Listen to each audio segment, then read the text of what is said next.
I walk around Brooklyn all day long and all these bodegas have these like plastered images of food all over them. So there's like these just big, giant, enormous image of a bagel and an image of a hot dog and an image of a donut. And I always look at it and go like, I want to draw a face on that. I want to put eyes on that. It was this idea that food can kind of have its personality of its own.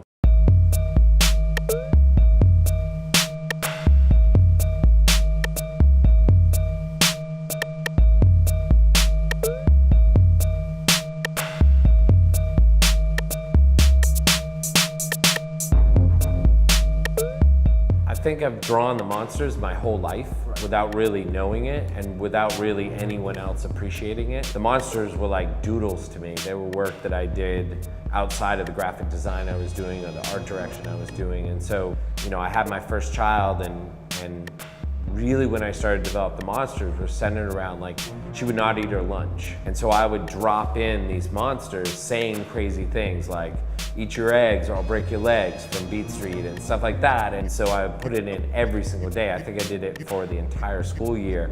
And then all of a sudden I had so many monsters built up that I started using it in my artwork. Jim Henson was like my idol when I was growing up. Like I looked at like Jim Henson, Mad Magazine.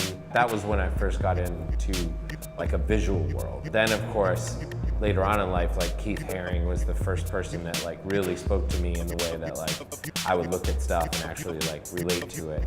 But I would look at everything from like album covers to sports logos to like, I would sit in my room all day and draw logos when I was a kid, and I don't know how psychotic that is or not. I grew up with hip hop, so I think hip hop is like the greatest language to illustrate. Like there are all these rhymes and words, and the illustration of the words are really interesting. That kinetic energy that comes with rap and DJing and breaking and graffiti and everything else, that's all put into what I do. Like I feel like the expression of that. I'm not saying that like I'm doing graffiti or I'm breaking or making music or anything, but the sheer sampling, mixing, remixing, taking from all different parts of culture, that is inherently hip hop.